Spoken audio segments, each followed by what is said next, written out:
Nkụzi a na nkọwapụta bụ maka ọdịmma gị, ọkachasị ọdịmma ndị na-abịa abịa. Nyere aka tụsaa ihe ozi a ka esite na ya wee zọọ ụmụnna anyị ndụ. Igbo mụrụ nze, Igbo mụrụ ọzọ, ekene m unu. Anyị abatago n'ihe gbasara mgbọrọgwụ na mkpa afịfịa. Nwanne m gee ntị, lee na afịfịa ọgwụ a unu na-afụ. Afịfịa ọgwụ a ka a na-akpọ cap eye leaf.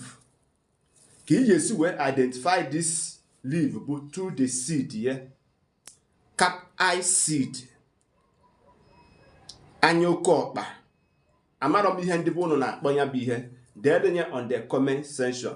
And also nke dị ka ibe ya bụ na through the leaf ya. Ọ bụrụ na ịtara m afịfịa ya, ọ na-atọba bịrị. Kedu the health benefit ihe ọ na-alụgasị? Nke mbụ, ọ bụrụ na ị ma na ị na-enwe cough, ụkwara, ofete ụkwara akụchicha gị obi, jee weta m afịfịa ọgwụ a. Nke ịbụa, ọ bụrụ na ị ma na PP gị na-agbago, na ị na-enwe high PP, jee chọrọ m afịfịa ọgwụ a. Nke dị ka ibe ya bụ na ọ bụrụ na ị ma na ị na-enwe pains, jee chọrọ m afịfịa ọgwụ a. Nke dị ka ibe ya bụ na ọ dị mma iji were gwọ ọnya anaghị ana.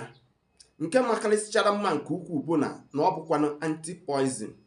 Ọ bụrụ na ị ma na ị na-enwe indigestive health, maọbụ pie, maọbụ na stomach gị efete afọ gị a na-eme mkpọtụ, ọ dị ka ebe ekwere ịgba a na-akụ ịgba n'afọ gị, jee chọwara m afịfịa ọgwụ a. Nke dị ka ibe ya bụ na ọ bụrụ na ị ma na ị na-enwe shuga, jee chọrọ m afịfịa ọgwụ a. Ka ị ga-esi wee prepare m ọgwụ a. Ọ bụrụ na ị weta m afịfịa ọgwụ a, ije wetara m gịnị? Miracle leaf known as ọdụ ofue. Then ije wetara m garlic. Ije wetara m gịnị? Bitter kola, aka inu. Ọ bụrụ na ị wetara m aka inu, then ịsara m ọkwa. Na ọ bụrụ na ị chọrọ iji ọkwa wee prepare ya, isuelu nye, surusielu nye, sujiarụ nye esuja. Ọ bụrụ na ị nwekwanụ blender, blindịarụ nya. Then itinye ya mmiri dị ṅarị wee pịchara ya warm water, maọbụ na ọ bụrụ na imechaa ya ikpoo ya n'ọkụ just 3 minutes. Then ime gịnị? I wetara m pure honey na ọ bụrụ na ị chọrọ inye ya nwa gị, maka ndị na-aya ụkwara. Ịfụ na udu mmiri dị too much, cold dị too much, i wetara ya 3 tablespoon or 1 tablespoon depend the measurement ọgwụ iwepụta anya bụ ihe. Then ime gịnị? Inyere nye nwa gị 5 ml. As adult, there no need ị na-etinye pure honey. Just gbatara ya half glass tumbler, first thing in the morning time and last thing in the evening.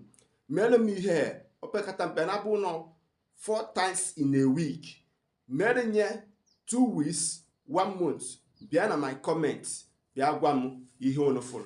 Cheta na afịfịa ọgwụ a n'oke awere ka ọ bụ. Onye ọbụla na-eme ihe gbasara mgbọrọgwụ na mkpa afịfịa, mana ọgwụ a anya oke ọkpa, this cap eye leaf, na-eji eme awere. Then na agba nke ịbụa, aga m akọwara gị ka ị ga-eji wee mee anti-poison with pancake oil, ude akị. Ka ị ga-eji were ha na abụọ with alligator pepper, ose ọjị, were mee gịnị? Were mee anti-poison. Biko tụsaa ihe ozi a ka esite na ya wee zọọ ụmụnna anyị ndụ. Cheta ihe nkọwara gị. Ọ bụrụ na ị ma na ụkwara na-enye gị nsogbu, ikekwe ị ga-ana n'ụlọ ọgwụ dị iche iche, mana ya bụ ihe ekwe ha ana. Jee chọwa this cap eye leaf, na-edi seed ya anya ka ị nwee ike ihudo ya ama. Ịfụrụ ya? Ọ bụrụ na ị ma na PP gị na-agbago na-agbada, chọwara m afịfịa ọgwụ a. Ọ bụrụ na ị ma na ị na-enwe pains, be it menstrual pains, jee chọwara m afịfịa ọgwụ a. Ọ bụrụ na ị ma na afọ gị na-eme mkpọtụ, maọbụ na ị na-enwe indigestive health, biko mere m ihe ndị a m gosiri gị. Ndeewo. Aka mbụ nwanne unu nwoke bụ Maazị UC. Cheta na ndị Igbo si na ọ bụrụ na ụmụnna wezuo akụ, iro na asị ga na. Igbo bụ Igbo, asị m ka emesịa.